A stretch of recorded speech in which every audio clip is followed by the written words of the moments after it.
નમસ્તે ગુજરાતના તમામ ખેડૂત મિત્રો, તમારું સૌનું હાર્દિક સ્વાગત છે ગુજરાતની એકમાત્ર તાજા અને સચોટ ખેડૂત સમાચાર આપતી યુટ્યુબ ચેનલ જાગૃત ખેડૂત ઉપર. મિત્રો, ગુજરાતના આ જિલ્લા પર મોટું સંકટ આવ્યું છે. 4 થી 9 એપ્રિલ સુધીની છે ખતરનાક આગાહી. હવામાન વિભાગે પણ આપ્યું છે એલર્ટ. આ વર્ષનું પહેલું વાવાઝોડું એપ્રિલ મહિને ગુજરાત માટે ચિંતાજનક આગાહી સામે આવી છે. જણાવ્યા અનુસાર 10 થી 13 એપ્રિલની વચ્ચે રાજ્યના દક્ષિણ સૌરાષ્ટ્ર અને પૂર્વ ગુજરાતના વિસ્તારમાં ગાજવીજ સાથે કમોસમી વરસાદ અને તીવ્ર પવનની શક્યતા છે. સાથે જ 14 એપ્રિલથી બંગાળના ઉપસાગરમાં સિઝનનું પહેલું વાવાઝોડું સર્જાય તેવી શક્યતા રહેલી છે અને તોફાનની અસર ગુજરાતના કાંઠાના વિસ્તારમાં પણ જોવા મળી શકે છે. આગળ વાત કરીએ તો ટ્રમ્પની અસરને કારણે પેટ્રોલ સસ્તું થયું છે. છેલ્લા કેટલાક દિવસોમાં આંતરરાષ્ટ્રીય બજારમાં ક્રૂડ ઓઇલના ભાવમાં ઐતિહાસિક ઘટાડો નોંધવામાં આવ્યો છે. ટ્રમ્પના વહીવટી તંત્રની નવી ટેરિફ જાહેરાત અને તેના જવાબમાં ચીન દ્વારા લેવામાં આવેલા પગલાંએ વૈશ્વિક વેપારમાં હલચલ મચાવી દીધી છે. બ્રેન્ટ ક્રૂડ ઓઇલના ભાવમાં 10.9% ઘટાડો થયો છે અને છેલ્લા 2 દિવસમાં બ્રેન્ટ ક્રૂડ ઓઇલમાં 12.5% ઘટાડો જોવા મળેલો છે. નિષ્ણાંતોના મતે પેટ્રોલ અને ડીઝલના ભાવમાં પ્રતિ લીટર 5 રૂપિયાનો ઘટાડો થવો જોઈએ. 3 સવારી પર ફરતા વાહન ચાલકો માટે મહત્વના સમાચાર આવી રહ્યા છે. જો તમે પણ તમારા બાળકને વાહન ચલાવવાની પરવાનગી આપી રહ્યા છો તો બાળક સગીર છે અને તમને જેલ થઈ શકે છે. 1 માર્ચથી અમલમાં આવેલા નવા વાહન કાયદા હેઠળ સગીર દ્વારા કરવામાં આવેલા ગુના માટે વાલીને દોષિત ગણવામાં આવશે મિત્રો, અને આવા કિસ્સામાં 3 વર્ષ સુધીની જેલ પણ થઈ શકે છે અને 25,000 રૂપિયાનો દંડ થઈ શકે છે. જો તમે 2 વ્હીલર પર ત્રીજા સવાર તરીકે બાળકને બેસાડો છો અને બાળક 4 વર્ષથી વધારે ઉંમરનું છે તો 1,000 રૂપિયાનો દંડ તમારે ભરવો પડશે. અત્યારે માર્ચ મહિનો ચાલી રહ્યો છે મિત્રો, અને આ મહિને નવા જૂની મંડળી પ્રક્રિયા ચાલુ હોય છે. ત્યારે ખેડૂતોને 0% વ્યાજે મંડળી આપવામાં આવે છે અને સરકાર તેનું વ્યાજ ભરે છે. તો શું આ સ્થિતિ દરમિયાન ગુજરાતના અમુક ખેડૂતોનું દેવું સરકારે માફ કરવું જોઈએ કે નહીં? અમને કમેન્ટ કરીને જરૂરથી જણાવી દેજો. ગુજરાતની અંદર ભાજપ સરકાર છેલ્લા કેટલાક વર્ષોથી બુંગળાઈ ફૂંકી રહી છે કે ખેડૂતોને દેવું માફ થશે, ખેડૂતોની આવક ડબલ થશે. ત્યારે તેલંગાણાની અંદર તો મિત્રો રાહુલ ગાંધીની કોંગ્રેસ સરકાર દ્વારા આવનારી 15મી ઓગસ્ટ સુધીમાં 49 લાખ કરતાં વધારે ખેડૂતો જેમણે તેમની તમામ લોનની રકમ સમયસર ચૂકવી હશે તેઓનું દેવા માફ કરવાની જાહેરાત કરી દીધી છે. તો ગુજરાતમાં દેવા માફ થવા જોઈએ કે નહીં? કમેન્ટ કરીને અમને જણાવી દેજો. મહત્વના ખેડૂત સમાચાર આવી રહ્યા છે. ખેડૂતોની આવક વધારવા માટે નવી યોજના આવી ગઈ છે મિત્રો. સરકાર ખેડૂતોની આવક વધારવા માટે ખાસ પહેલ પર કામ કરી રહી છે. સરકાર એવા મોડલ પર કામ કરી રહી છે જેના દ્વારા ખેડૂતોને તેમનો પાક સીધા ગ્રાહકોને વેચી શકે અને વચેટિયાઓની ભૂમિકા ઓછી થઈ શકે. એટલે કે વચ્ચે જે દલાલ અને વેપારી પોતાનો ભાગ લે છે તેના કારણે ખેડૂતોને ઓછા પૈસા હાથમાં આવતા હતા.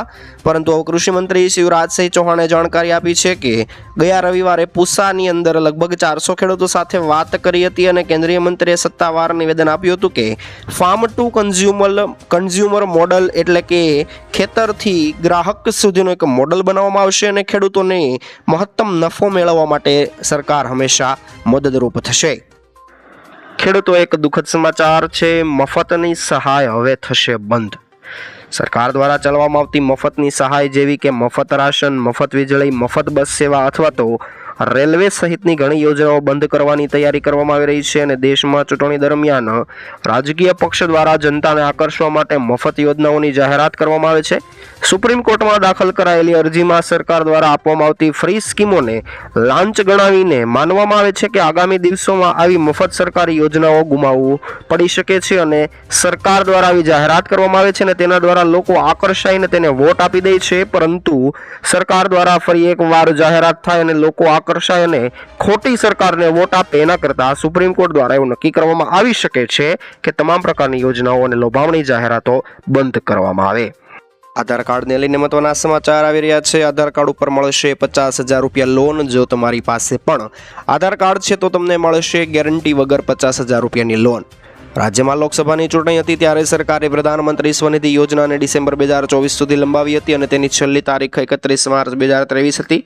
યોજના હેઠળ નાના વેપારી અને સ્ટ્રીટ વેન્ડરને લોન આપવામાં આવે છે અને નાણાં મંત્રાલયે ટ્વિટર પર આ માહિતી આપી હતી કે જો કોઈ શહેરી વિક્રેતા, મજૂર અને કોઈ અન્ય નાગરિકને કરિયાણા, રેડીમેડ અથવા તો ફળની દુકાન ખોલવી હોય તો તેવા વ્યક્તિને યોજના હેઠળ લોનની રકમ આપવામાં આવે છે. તમે પણ યોજનામાં અરજી કરવા માંગતા હોય તો જરૂરી ડોક્યુમેન્ટ સાથે તમારે અરજી કરવાની છે. પીએમ મોદી આપી છે ગરીબો માટે મોદીની મોટી ગેરંટી. અમારી સરકારે 25 કરોડ લોકોને ગરીબીમાંથી બહાર કાઢ્યા છે અને જેમને અમે પણ ગરીબીમાંથી બહાર કાઢ્યા છે તેમને થોડા સમય માટે ખૂબ જ વધારે સહકારની જરૂર છે, સપોર્ટ કરવાની જરૂર છે. આ વિચારસરણી સાથે ભાજપે ગરીબ કલ્યાણ માટેની ઘણી યોજનાઓનો વિસ્તાર કરવાનો સંકલ્પ કર્યો છે.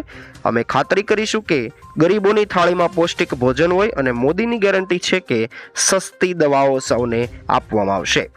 ત્યારે વધુ એક મહત્વની યોજના મોદી સરકાર લાવી છે. શૌચાલય બનાવવા માટે 12,000 રૂપિયાની સહાય કરવામાં આવશે.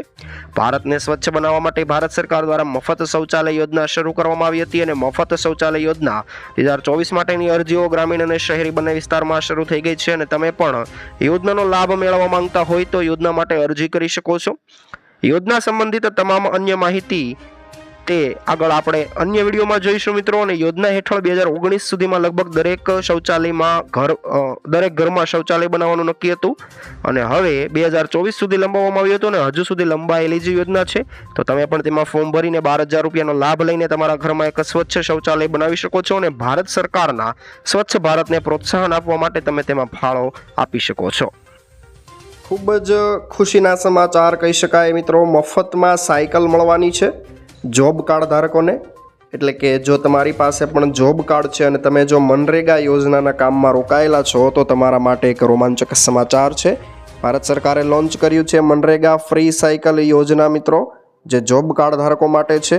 એ યોજનાનો ઉદ્દેશ્ય સાયકલ ખરીદવામાં મદદ કરવા માટે તમને નાણાકીય સહાય પૂરી પાડવાનો છે, જે તમારા કાર્યસ્થળ સુધી એટલે કે તમારા કામના સ્થળ સુધી પહોંચવાનું સરળ બનાવે છે.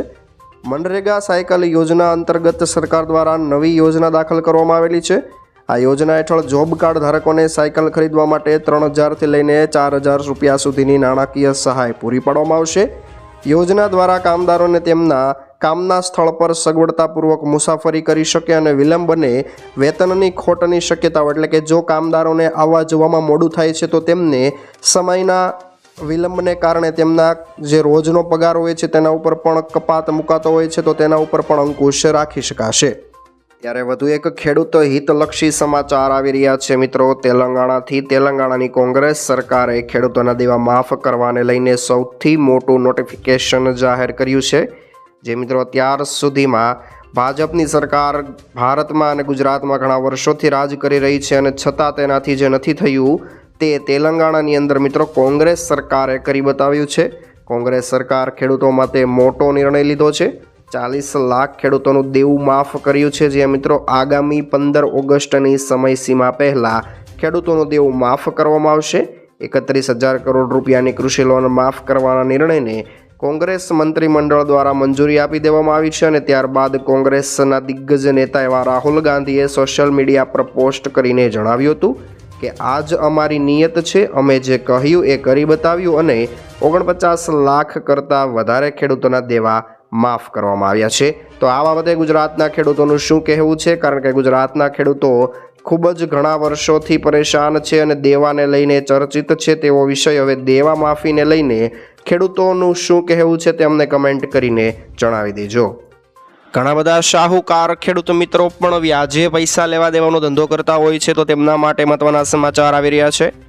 ગુજરાતમાં વ્યાજખોરોની વિરુદ્ધ કરવામાં આવેલી કાનૂની કાર્યવાહી સંદર્ભે વિધાનસભામાં પૂછવામાં આવેલા ટૂંકી મુદતના પ્રશ્નોનો જવાબ આપતા રાજ્યમંત્રી હર્ષ સંઘવીએ જણાવ્યું હતું કે રાજ્યમાં ઘણીવાર સામાન્ય મધ્યમ અને ગરીબ વર્ગના પરિવારોનો ઘરનો પ્રસંગ સાચવવા, બાળકોના ભાવિને સુરક્ષિત કરવા, ઉચ્ચ શિક્ષણ માટે અથવા તો સંતાનોને વિદેશ મોકલવા સહિતના કારણોસર ક્યારેક ઊંચા વ્યાજે લોકો ધિરાણ લઈને વ્યાજખોરોના ચક્રવ્યૂહમાં ફસાઈ જાય છે અને વ્યાજખોરોની ચુંગાલમાંથી આવા પરિવારોને મુક્ત કરવા માટે મુખ્યમંત્રી ભૂપેન્દ્ર પટેલના માર્ગદર્શન હેઠળ ગૃહ વિભાગની સૂચનાથી ગુજરાત પોલીસે વિશેષ ડ્રાઈવના આયોજન કરવામાં આવ્યા હતા.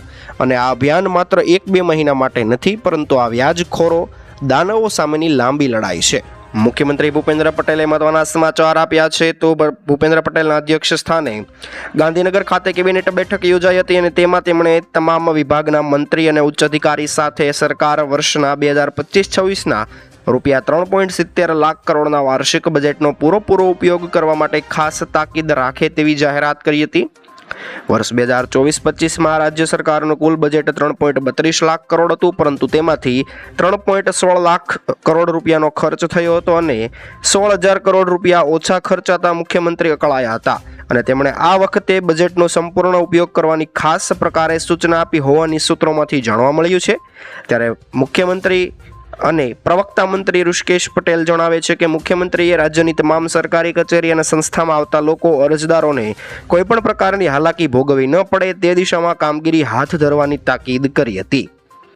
તો આ હતા આજના મુખ્ય સમાચાર। ખેડૂત મિત્રો, ફરીવાર નવા સમાચાર સાથે મળીશું આવતીકાલે સાંજે। ત્યાં સુધી જોતા રહો આપણી યુટ્યુબ ચેનલને।